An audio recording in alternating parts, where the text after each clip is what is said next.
Ok, si vous êtes ici, c'est que vous voulez apprendre vos incoterms. Là, c'est la base, on va juste parler de comment les retenir. Je vais donner, moi, un moyen que j'utilise pour les apprendre.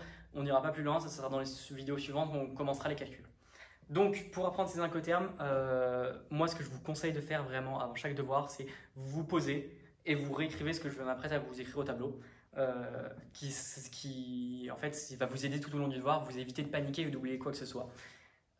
Donc voilà. Donc, le plus important au niveau d'un incoterm, c'est de se souvenir du nombre 11. Pourquoi? Parce que les incoterms, ils sont 11, donc il y a 11 incoterms et 11 obligations. Donc moi, ce que je vous invite à faire, c'est vraiment, vous commencez le devoir par faire ce que je m'apprête à faire. Ok, donc vous voyez que j'ai fait 11 points au tableau. C'est pour les 11 incoterms. Et du coup, moi, je vous invite à vous les réécrire, comme ça vous êtes sûr, avant chaque devoir. Donc il faut savoir que ça commence par EXW et que ça se termine par DDP. Donc ça, c'est le premier et le dernier, il faut les connaître. Ensuite, après E, qu'est-ce qu'il y a dans l'alphabet comme lettre? Il y a F, donc on sait qu'il y aura un F ici. Et Jonathan serait là, il vous dirait, dès qu'on voit une lettre, on compte les barres. F, il y a 3 barres, donc il y aura 3 F. Voilà. Up et up. Donc 3 F. Les D, pas de moyen mnémotechnique, on sait juste qu'il y en a 3. Pareil. Donc D, D et notre DDP. Et qu'est-ce qui vient comme lettre dans l'alphabet avant le D? Le C. Voilà. Donc on complète par des C. 4C. Ensuite, on va avoir, pour ce qui est des F, on sait que le dernier des F, celui qui est le plus utilisé, c'est le FOB. Donc ça va être celui-là, celui-ci, FOB. Et pour les deux premiers, pas de moyen mémotechnique. Vous mettez juste FAS et FCA. Donc on s'en fout de l'ordre, là c'est juste vraiment pour les apprendre. Mais FAS et FCA, c'est Free Alongside Ship et Free Carriage. Donc voilà, il faut les mettre. Ensuite, maintenant on va s'attaquer au C.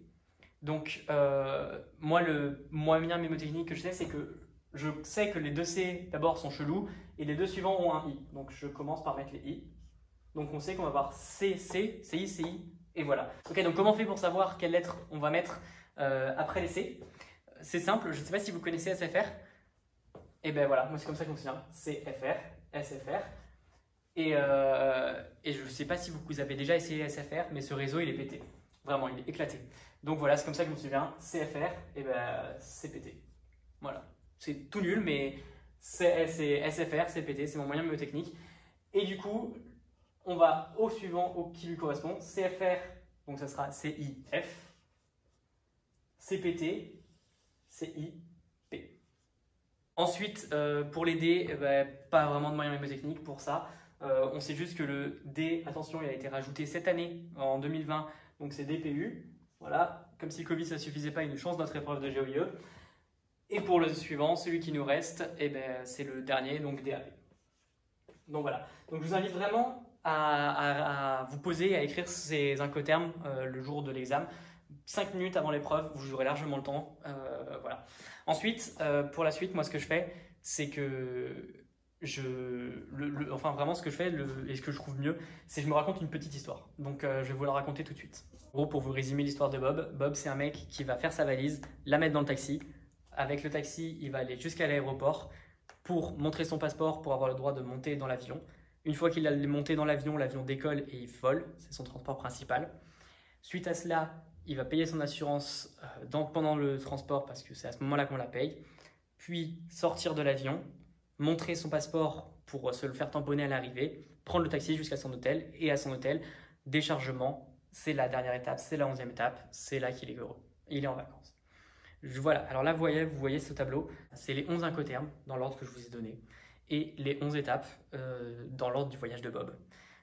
C'est barbare de s'en souvenir comme ça, il est moche, donc c'est pour ça que je vous invite vraiment à vous faire vous-même votre propre petite histoire. Moi j'utilise celle de Bob, faites ce que vous voulez, mais il faut se souvenir d'une petite histoire, il faut se souvenir de ces incoterms et il faut se souvenir de ses obligations dans l'ordre.